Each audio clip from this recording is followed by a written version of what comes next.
So welcome to Hoon Academy Lesson 6, Exploring the Power of Cores. So in last lesson, we learned the pattern called a core and explored the mechanics of it, the structure of it, and so on.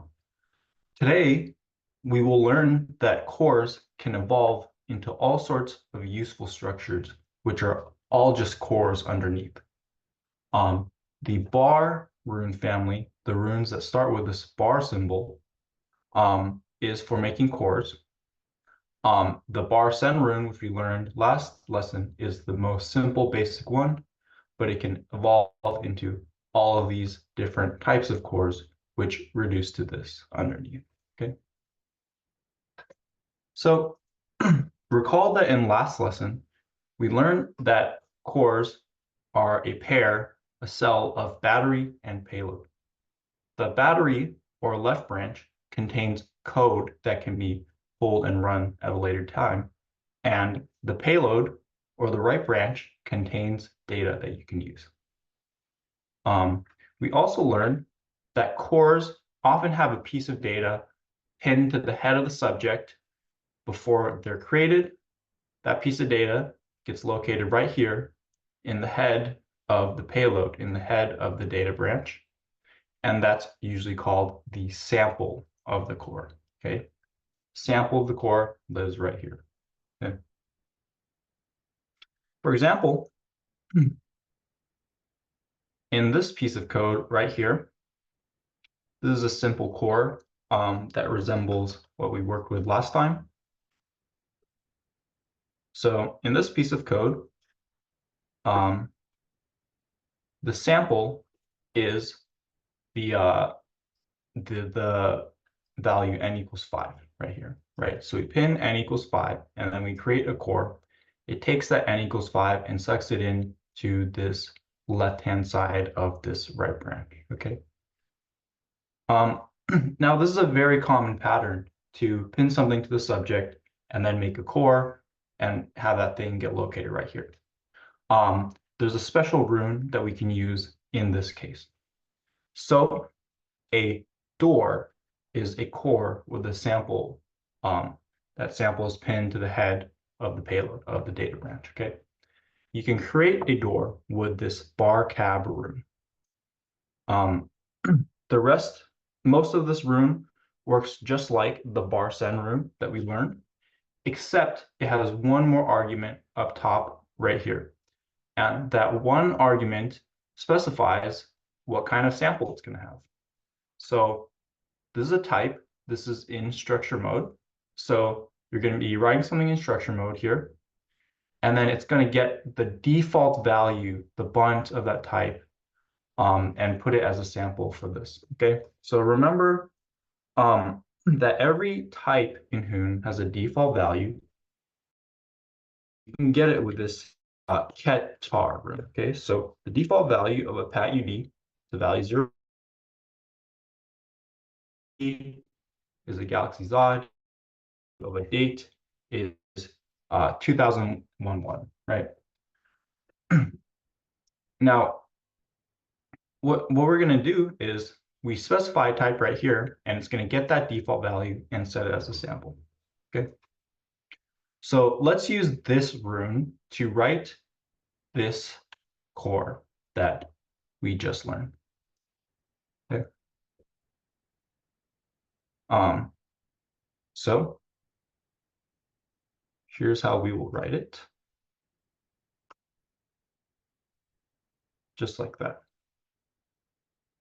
So what we did was, instead of pinning something to the head and then using bar sen, we are going to do that in one step by using this bar cap.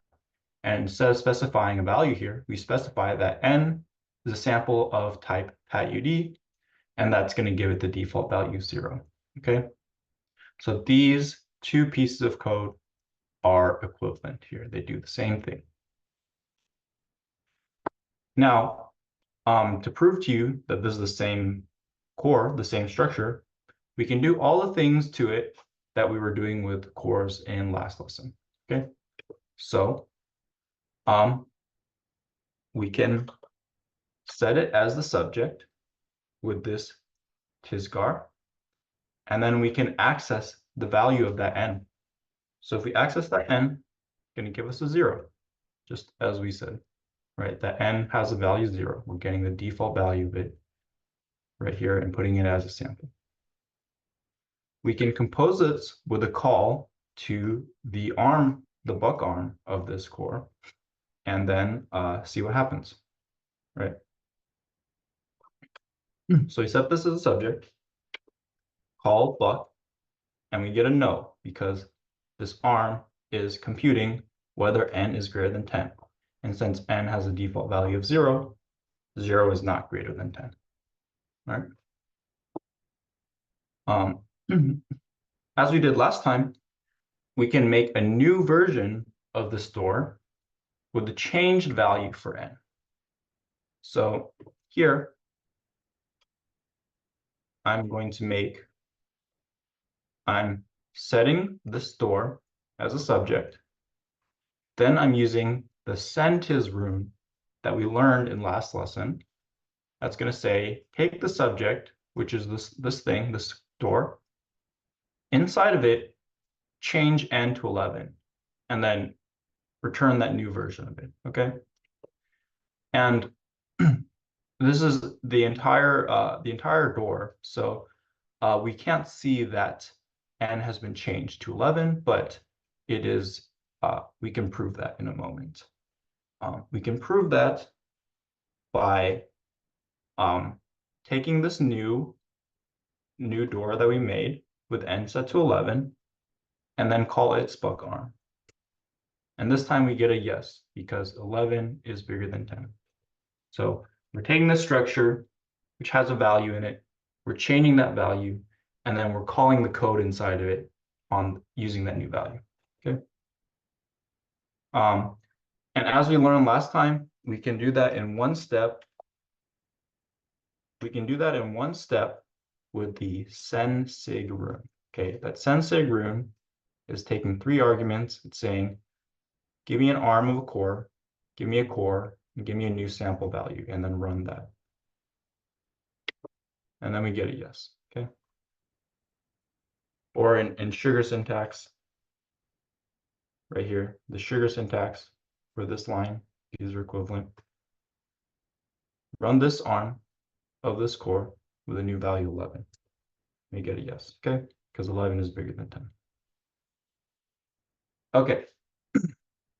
So, are there any questions on that? So, just to recap, we're doing the exact same thing that we did in last lesson with cores, except we're using this bar cab rune to define a core with a sample rather than writing the sample out explicitly. Okay.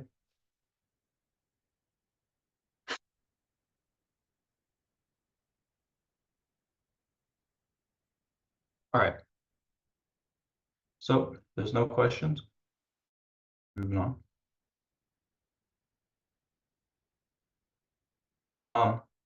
In Hoon, so we're doing functional programming, right? And we spent a lot of time learning about what functions are and how they work for functional programming. In Hoon, the purpose of a function is fulfilled by what's called a gate. And we've heard this term gate before, right? And we've heard that utility functions like add, mul, gt used, these are gates. However, we haven't yet learned what these gates are underneath. And that's what we're going to learn right now. So a gate, these gates that you have been using so far, they are simply a door with a single arm hook, okay? And a door is a core with a sample. So a gate, which is basically the functions that we have been using, they're just a door with a single arm. So these two pieces of code are exactly equivalent, okay? Instead of writing the arm out like this, we use this convenience rune called bar_tis, which assumes you only have a single arm, and then just puts this code in that single arm. Okay?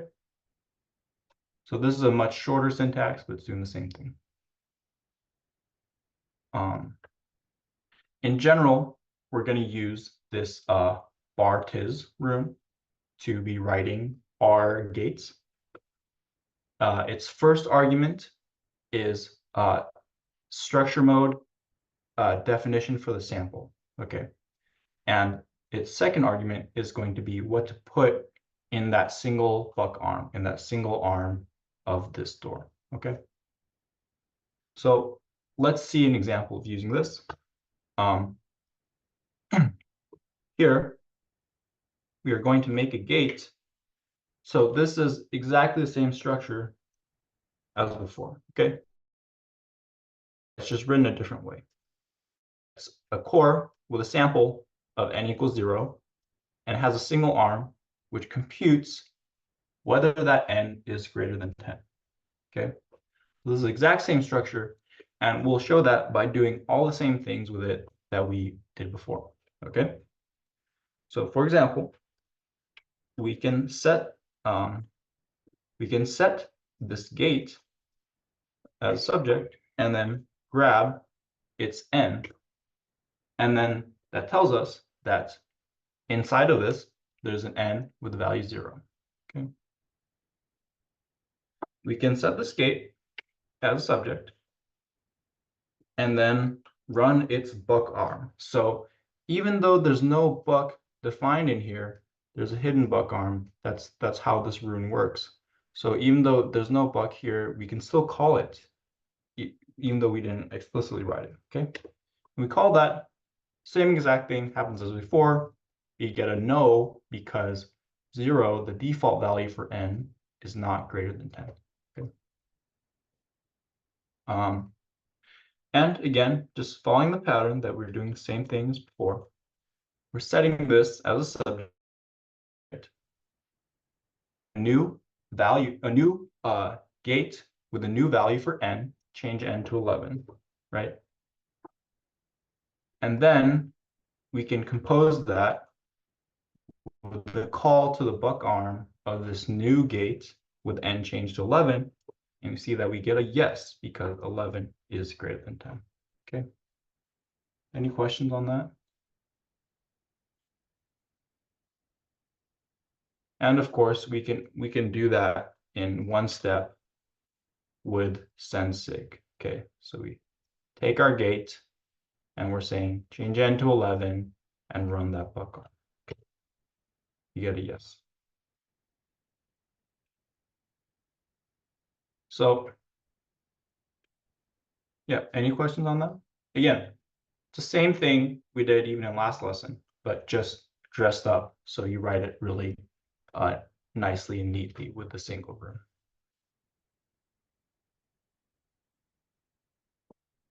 Good question. What does a single dot here do? So here we're saying set this structure as the subject. This structure is a core. This send sig takes 3 arguments. First is an arm of core to run. Second is what that core is. So this dot is referring to the whole subject. So it's basically just this dot is referring to this. This dot is referring to this because you set it as a subject here. So we're saying run this buck arm of this core with new sample value 11. Okay. Wouldn't it be cleaner to put the send sig before defining the core, so you don't have to do the dot? It can be like in, I don't know, Tor form.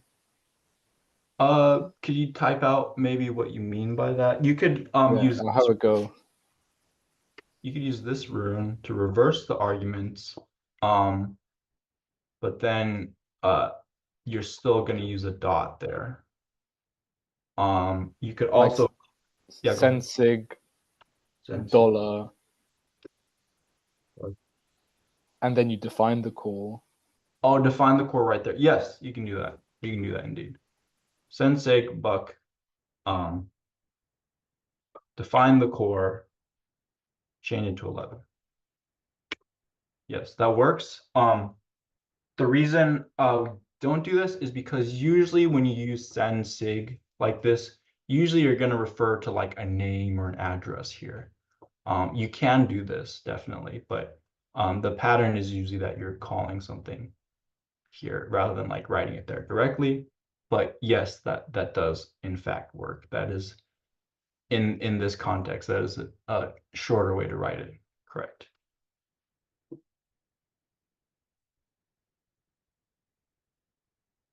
So good catch, good catch. Okay, any other questions?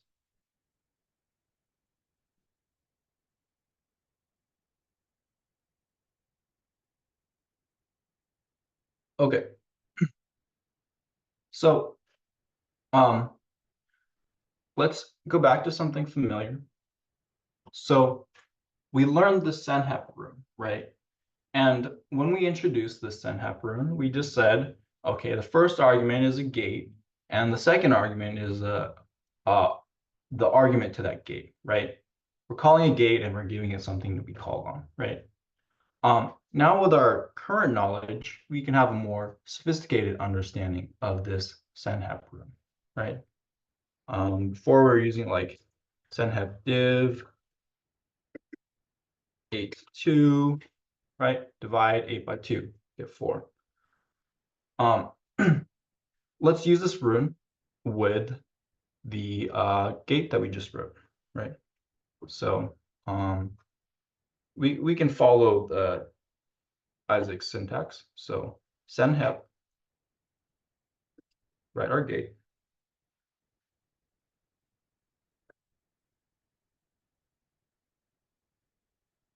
And then call it on value 11. And we get a yes, right? In Hoon code that you're writing in a larger file, you might like, for example, call this gate GTH10, and then you might do like senhep GTH10 11, right? So now that we see this, what is senhep doing? Can anybody tell me what senhep is doing in terms of the underlying core structure?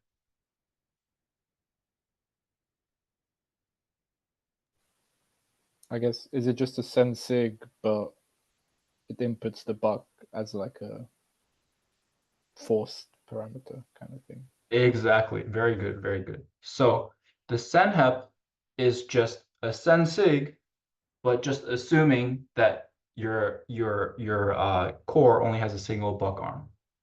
So it's just a convenience notation over that send sig, and that send sig was itself a convenience notation over a sentis and then calling the arm. So that's exactly what is going on. Gates are cores with samples, and senshep is taking that sample, swapping it for something else, and then calling the single arm that gate in a single step. Okay. So very good answer. And it only works if the core, not the core, if the thing inside the core is named buck, and if it's named Yes, anything else, it won't work. yes, it's only going to work. So we can test this hypothesis. The senhep, let's make a core. Let's make a door and equals pat ud, and let's call this arm A, and then let's do the same thing. Test whether it's bigger than 10, and then call it with argument 11, see what happens. And it's not going to work because it's looking for something named Buck and it couldn't find it. Okay. So, yep, this, however, and this leads into the next point. You can use senhep on something that is not necessarily written with a bar tis. You can use senhep on something that looks like this, as long as, oops, as long as you explicitly write out that buck arm, okay? So as long as you make an arm named book, that senhep is going to work. It's a very like mechanical thing that's going on here. And this senhep is actually even going to work. This is even going to work if you have more than one arm. So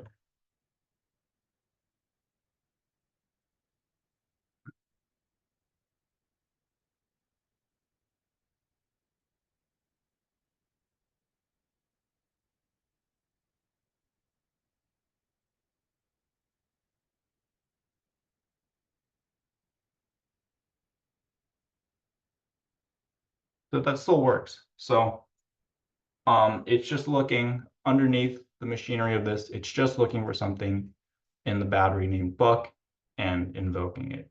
So you can even have more things in the battery and it's still going to work. Okay. Cool. Any questions?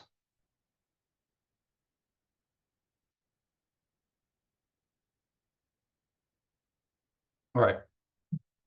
So now that we know what gates are underneath, we can investigate some of the gates that we've been using in the standard library. Since as we learned, a gate is just a core with a sample at the head of the payload and a single buck arm, we should be able to access these parts, right? So the add that we've been using refers to an arm in the core of the standard library, which itself is a gate, okay? That add gate is not built until you call it, but after calling it, you can access its various parts, okay? So what we're going to do here is we're going to set the add gate as a subject, and we're going to go to the lust2 address. So if you recall our addressing, the lust1 address is this whole thing, and the lust2 address is going to be this left-hand branch. And since add only has a single arm, we should be able to find the knock code for that single arm by accessing this address, okay? So we do that, and then we get this series of numbers and cells. And what this is the knock code to compute adding two numbers together, okay? So we don't need to decipher this, but we'll take it on faith that this is in fact the knock code, which adds two numbers, okay? Now, same principle. We set add as a subject, and then we can access these parts too, right? So what is a sample of add? What's in this lust6 address? Let's see. It is the pair of values a equals 0, b equals 0. So add is a core with these a and b values already initialized, already stored to default values when if you call it without giving it any input. So to show you what I mean, we can just call the buck arm of add, and that's going to take its two default values and add them together and give you 0, right? And we can do all the same things that we've been doing before with cores. So we can set add as a subject, and then we can change its sample values. So I'm going to grab that and change A 10 and B 5, and then call its buck arm, and that's going to give you 15. So that's the exact same thing we're doing before with our cores, but now on this library gate add, right? Just showing you it's working exactly the same as before. And same thing with the sensig. So add, call a buck arm of add with new values 10, 15, and that's going to give you 15. Okay, so we just uncovered with this investigation what gates are underneath and how they work. They really just reduce to these simple foundational structures that we've been learning over the last 2 lessons, okay? Any questions on that? Would the add gate work perfectly fine if it had no context? So the entire payload was just the sample. Like, why is the Yep. context necessary? Yeah, so it's not necessary. So we can, let's do something like that. It's gonna work.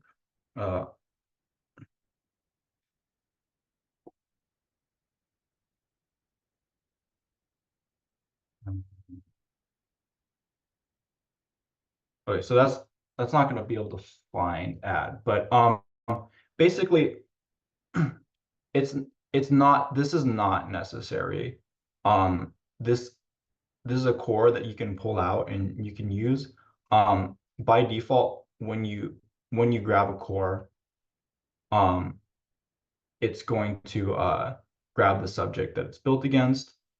However, as you're mentioning, like add is really using like this machinery here and this piece of data here, and it's not really using this.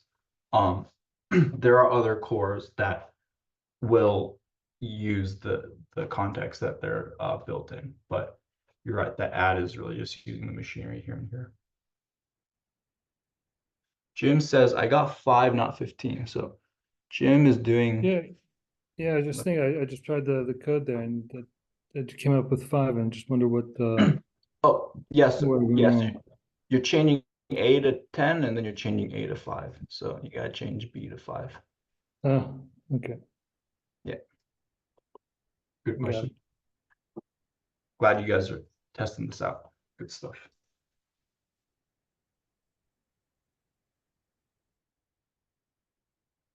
Okay.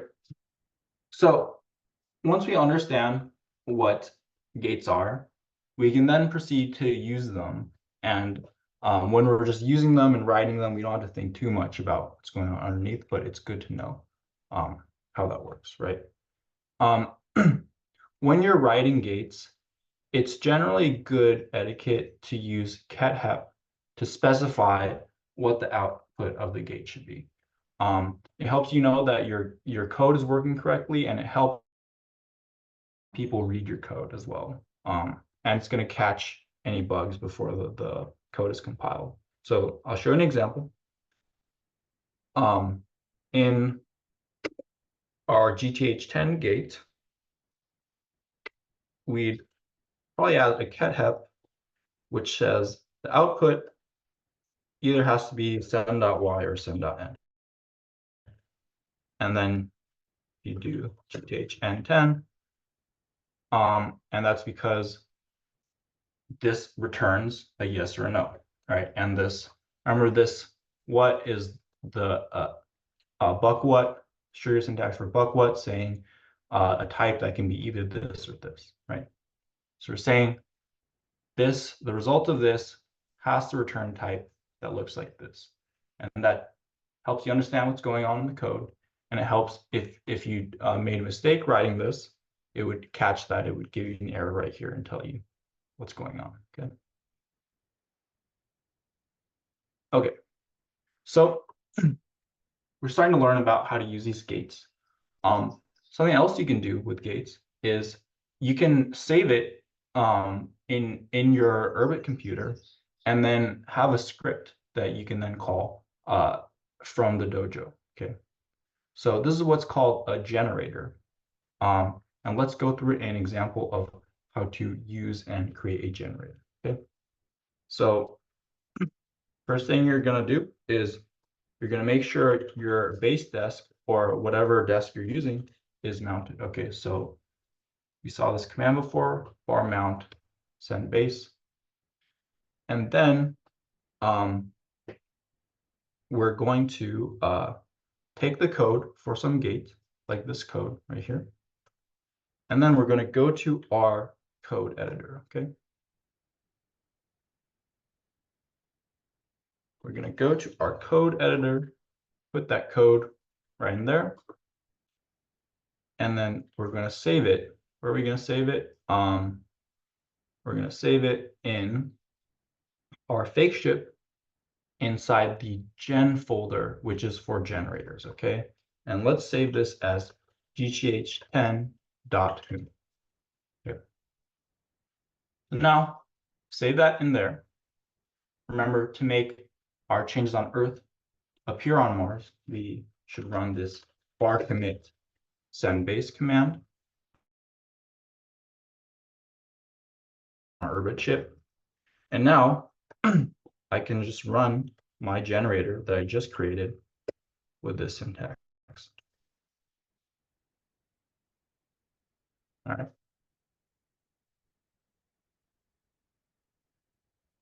If you want to make a change to this generator, you can just edit this file and save it and run commit again. So let's change this to compare two numbers. Well, it's going to take two numbers and see if A is bigger than B. Okay. So change that code, run bar commit send base, and it's still called GTH10, but now it works differently. 11 is bigger than 9. 2 is not bigger than 3. Okay. And note that when we're calling it here, we're giving those arguments as a single noun, a single pair of values. Okay.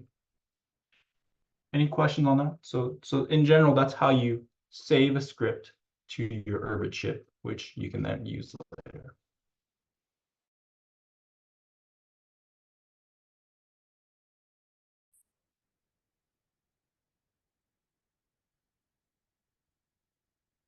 Okay, so moving on.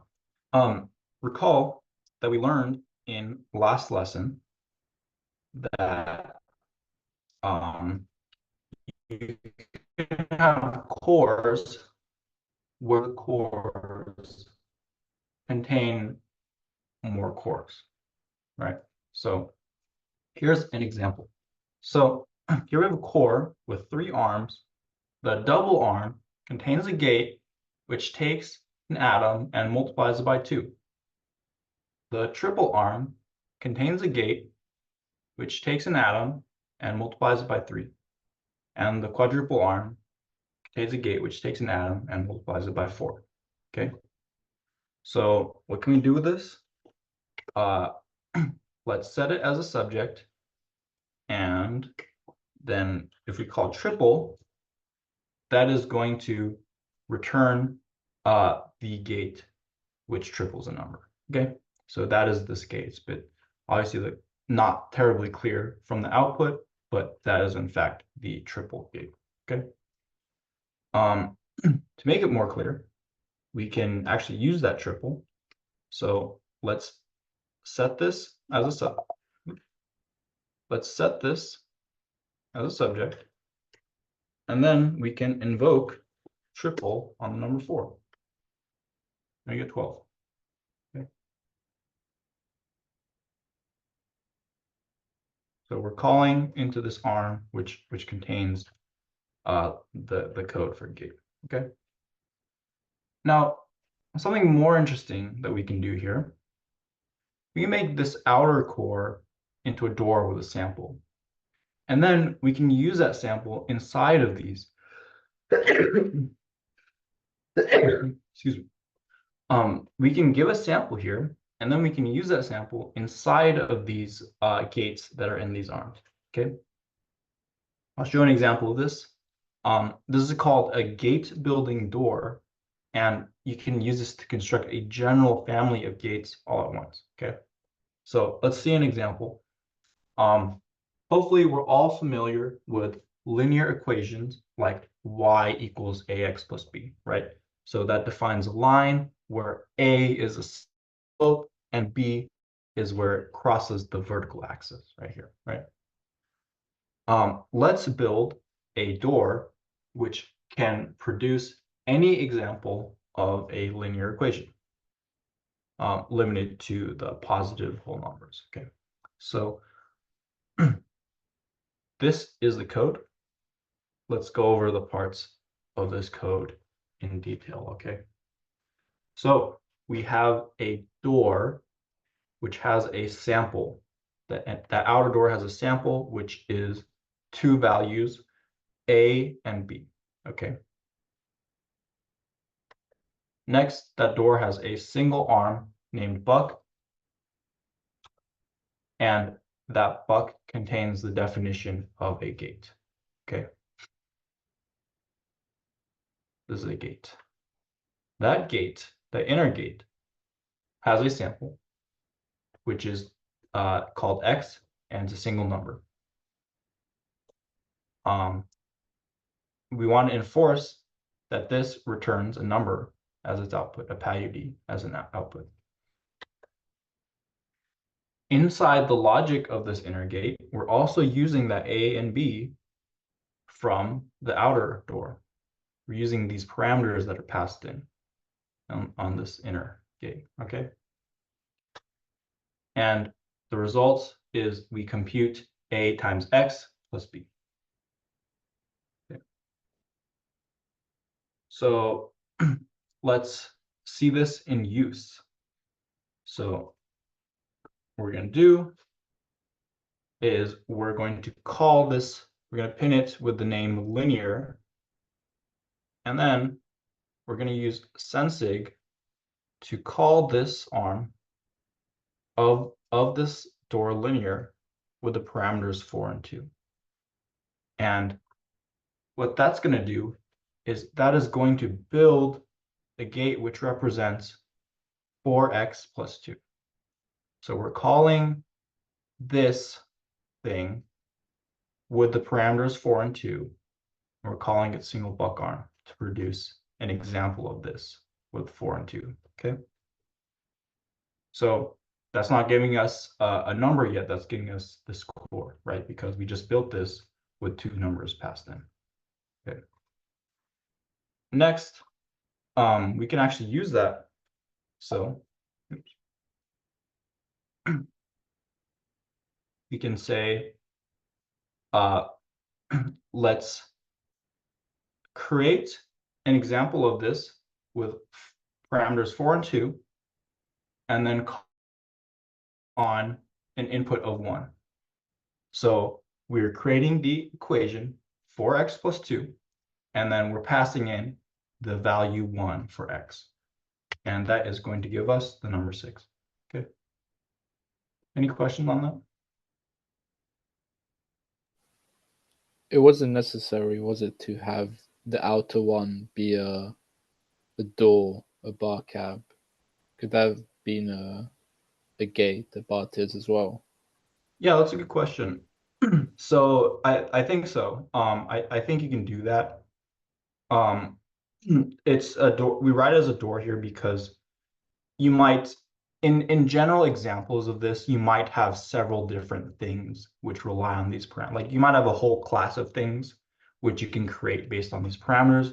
But in this example, since it's just one arm buck inside, yes, I think you can make it as a gate. Let's verify that.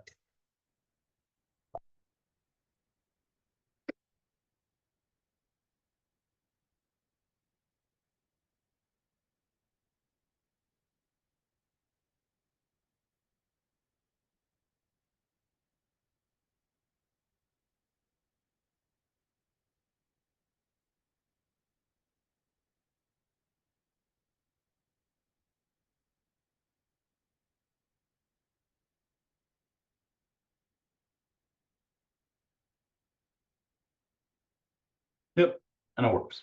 So it's just a little less clear when you're writing that because it's like, here's a gate and here's another gate in it. I think this is a bit more clear about those like two different levels. But yes, you're right. You can write it like that.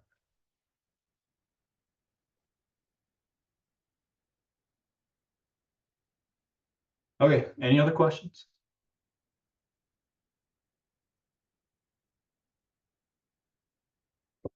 Okay, so if there's no more questions, let's pivot to learning another powerful usage of cores. Okay, So remember that in lesson 0, we studied simple recursive functions like this, right? So what does this function do? It takes an input n. It says if n is 0, just return n, else return the function, this function itself, called on n minus 1. Okay? So if we give this input of 3, we're going to say, is 3 equals 0? No, so go here. So return function of 2. What is function of 2? Well, does 2 equal 0? No, so that goes here. So function of 2 returns function of 1. And what is function of 1? Does 1 equal 0? No, so go here. So return function of 0. And we know that function of 0 is 0. So function of 1 also returns 0. Function of 2 also returns 0. Function of 3 also returns 0. So this is going to return 0 for all those positive whole numbers. Okay. So let's make something like this in Hoon, and let's use cores. Okay. Here's a piece of code that does this, and let's go through all of its parts. Okay. So first, we're going to start off by setting n to 3, and that's going to become the sample of this core. Okay. This _n makes a core. We've seen this before. And that core has a single arm named buck. Okay. This entire thing is a single arm. This is the definition of the arm. Okay, that's what's inside. First, we're going to see this buck, this what call, and that's remember that says, is my first argument yes, then do the second argument, otherwise do the third argument. Okay. So say if this gives me a yes, do this, otherwise do this. And this expression gives you yes if n equals 0 and a no otherwise, right? So if n equals 0, then we return n. Otherwise, we're going to do this thing, okay? And what is this thing? So this sent is, we learned this rune before. It means build something while making one or several changes to it, okay? The first argument to that sent is buck, this arm buck, which is the same arm that this code resides in. And remember that if you give this an argument, which is an arm of a core, it's actually going to run that core. It's going to run that arm instead of just giving you a data structure. It's going to run that. Okay. So what this is going to do, it's going to rebuild this core with a change and then run that arm immediately. So this is how the happens, is because this inside of the buck arm, you're doing this sent is, which refers to that same buck arm. Okay. And what are we changing? We're going to run this arm with n, change to n minus 1. Okay. Okay. So if we take this piece of code and type it in the dojo, it's going to give us a core output. So this whole structure is a core. It's not actually running itself yet. We have to compose this core with a call to that buck arm to kick things off. And then it's going to give us the value 0. Okay. And we could have made this starting number something larger, like 100, and we should still get 0 out of them. Okay. So what happened when we ran this code? What was the logic? What was the internal logic here? Well,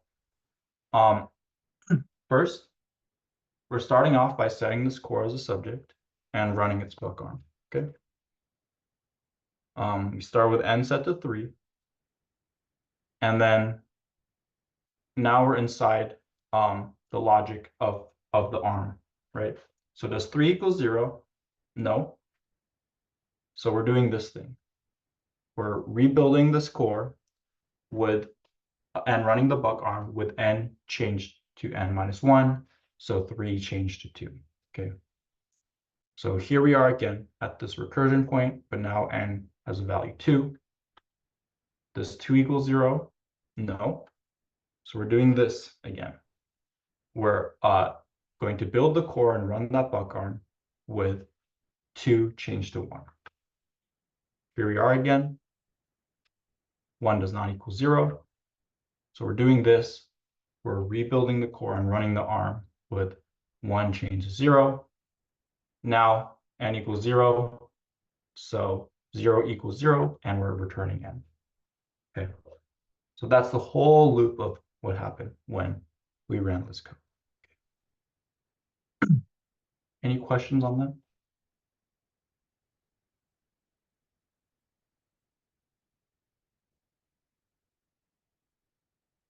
Okay. So if you have a core with a single arm buck, the terminology for that is a trap. And you can actually write that much faster with this bar dot rune. Okay. So this bar dot is created with a single buck arm. And we can use this rune to rewrite our code, make it a little bit cleaner. Okay. So instead of writing out this bar sen and this buck arm, we just use this bar dot rune. And let's make sure this code does the same thing. So n equals 3, bar dot, same logic as before. Run the buck arm, which is now hidden, but we can still refer to it. And we're going to get that 0. Okay. So we just ran this code and made sure that it does the same thing as here. Now, if we have a core with a single buck arm, and we're also just immediately running the arm, there's another rune we can use to make that even simpler to write. Okay. That's the bar hep rune. And this is the rune that you're going to use the most often when you're writing recursion in Hoon. So this bar hep rune just takes a single child. It creates a core with that as the single buck arm, and then immediately runs the arm. So let's use this rune to simplify our code one more time. Okay. Now, since bar hep immediately runs the arm, there's no need to set this core as a subject and then grab that arm. We can just write it with bar hep like this.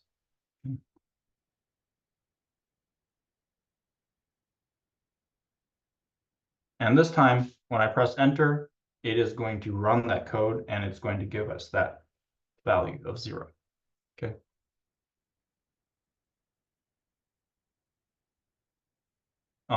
And finally, we can even shorten this code one more time by just using the sugar syntax here for centis instead of this tall form. Okay, so this is going to be the shortest version of the code, which is, I mean, you could probably make it even shorter by using some more wide forms and such, but this is really the shortest reasonable version of the code.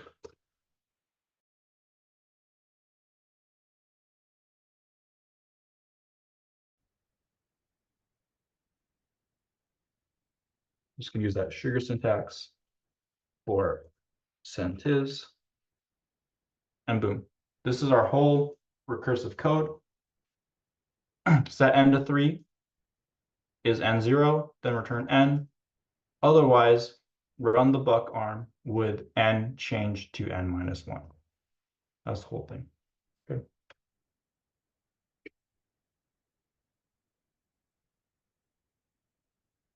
So now here's a question. What happens if we take this faz and we move it inside of this bar heb.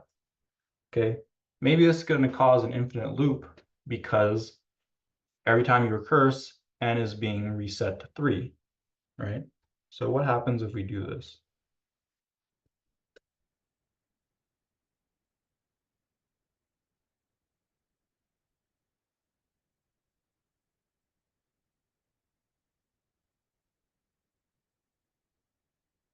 Well, that's not actually what happens. So it's actually giving us a different error called tac.n find.n. So what does that mean? So what's going on here is recall that when something is inside an arm of a core, like all this code is inside an arm of a core, right? It's unbuilt code. So when we put this n equals 3 inside of this bar heb, it's inside of this buck arm of this core, and when we do this recursion, when we're here, it actually can't find. It's like where's the n to change? I can't find an n to change because the n only lives in here rather than outside of it. Okay. Here we've written this code in 2 ways, which is our final most shortened way and our full expansion of the code.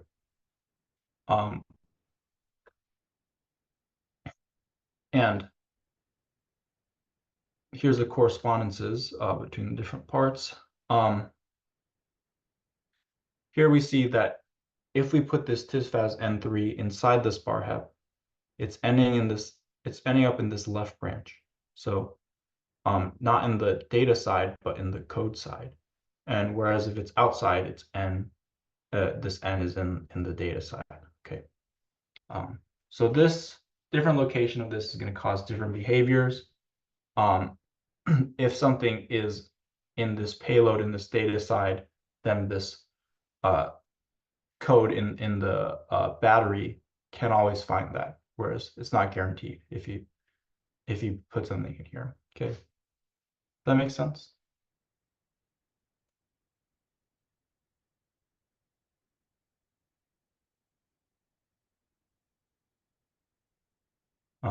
But yeah, basically, different location of this inside the bar heb or outside of it corresponds to a different location of it within the core, and that causes different behavior. When this is trying to recurse, it's looking for something that exists within the data, and it's going to find that here, and it's not going to find it here. Okay. Okay. So our first example of a trap was simple and pretty much useless, right? It's just going to return the number 0 for any input. Let's do something slightly more useful. So let's add up all the numbers from 1 to n. Okay. Here's our piece of code that is going to do this. And let's go through the parts of it as we did before. Okay. So we're starting off with 2 tisfazes. We're setting n to 5, and we're setting total to 0. Okay. Next, we're inside the logic of our recursion. We're going to say, does n equal 0? No, because n is 5, right? So we're going to do this. We're not going to do this. What does this do? Well, this says rebuild this core and run the buck arm, run this entire piece of code, which is hidden inside the buck arm, with these changes. We're changing n to n minus 1 and total to total plus n. So concretely, we're changing 5 to 4, and we're changing this total of 0 to 5. Okay. Next, we're back here at the recursion point, but now n is 4 and the total is 5. Does 4 equal 0? No. So we're skipping this and we're going down here. As before, we're rebuilding this core and running this buck arm with 4 changed to 3 and total changed to 5 plus 4 is 9. So this running total keeps getting bigger, right? And this n keeps getting smaller. And so on and so forth until n reaches 0, to return the total of our summation, okay? So let's run our code to prove this. And indeed, we're adding up 5 plus 4 plus 3 plus 2 plus 1 equals 15, okay? So there's something interesting we can do here to shorten our code even further. We can write our recursive call. Okay, so let's take a look at this piece of code right here.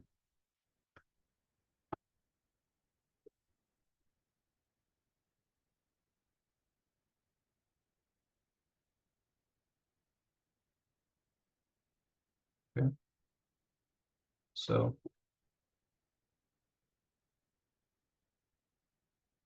So what is this piece of code doing? We're starting off with n equals 5, but there's no total variable now. We're still doing the same thing, but we're no longer using that total counter to keep track of the total. So what's going on? Well, we're in the recursion. We're saying if n equals 0, then return n. Otherwise, add n to the result of this recursive call with n changed to n minus 1.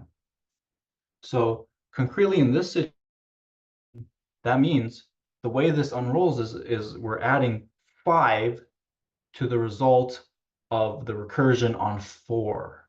So we're adding 5 to the result of 4 plus 3 plus 2 plus 1, which is all rolled up in here. Okay. Does that make sense?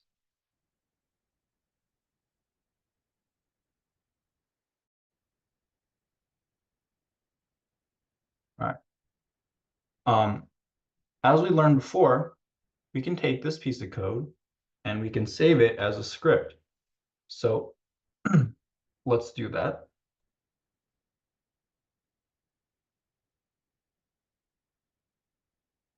One moment.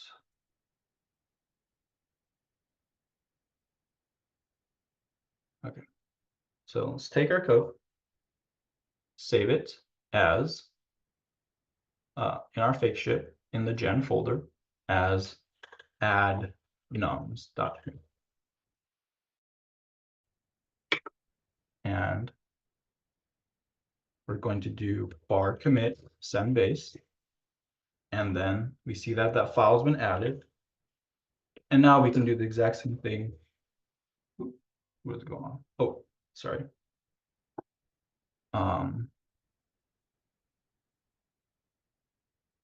I need to put this inside of a gate. I need to remove this pinning of this n. I need to put this inside of a gate, which lets us give any custom input. So we're going to do this.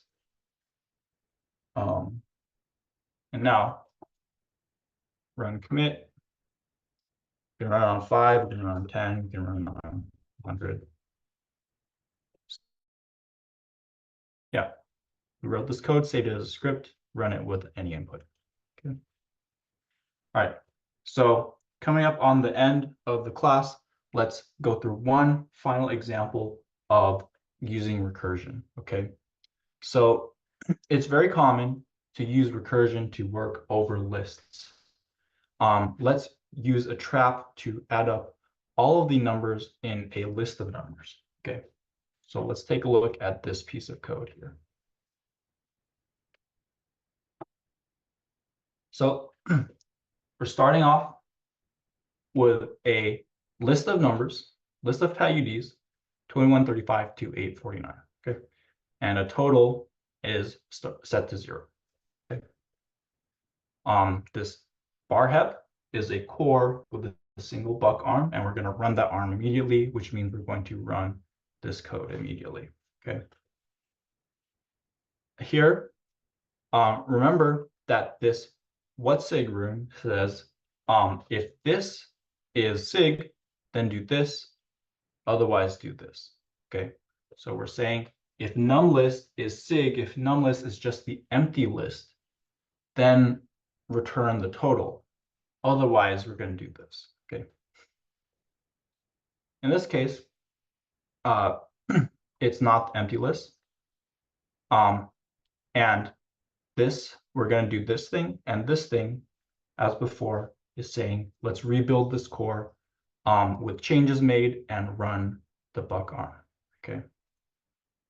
And that's what's going on here. What's going on with these changes? Well, we're changing the total to be add the total to the head of the list. Remember, we can use these i's and t's because of this what sig earlier proved to the compiler that this is not the empty list. So we're not using the empty list, and we can access the head and the tail. Okay. So we're going to add the number 21 to the total, and then we're going to change the list to the tail of the list. So we're going to chop off the head, and we're going to say this tail is what we're going to use for the rest of the recursion. Okay. And then we just so on and so forth. We keep adding numbers to the total and recursing with a shorter and shorter list until the list is empty and all the numbers are added into the total. Okay. So that's why if we run this code, we're going to get 115, which is the result of adding these 5 numbers. Okay. And finally, remembering our natural recursion example that we just learned, that we can simplify this code even further, we can use that style to write this adding number list code. Okay, so what's going on here? You start off with the number list as before. You have a bar hep recursion. We're saying, is numList the empty list? If so, return 0. Otherwise, we're adding the head of the list to the result of the recursive call on the tail of the list. Okay, so concretely, that means we're adding the number 21 to the result of 35 plus 2 plus 8 plus 49. Okay, so this is a slicker, neater way to write that recursion, and it's going to work just as well. Okay. Okay. So today we saw that cores are flexible and powerful to enable a wide variety of uses, such as functions, making a class of functions and doing recursive calls. Okay. So with this lesson, you've now gone through the meat and potatoes of Hoon Academy, and we're on our way to having a good structural understanding of the Hoon language and the construction of the Urbit system. Okay, so we have 2 lessons left. In lessons 7 and 8, we're going to wrap up the course by first exploring the functionality in the standard library and showing you how to build production-ready code. Those will be our final 2 lessons. So congrats for making it here, and I'll look forward to having you in those last 2. All right. So I will be ending the recording now.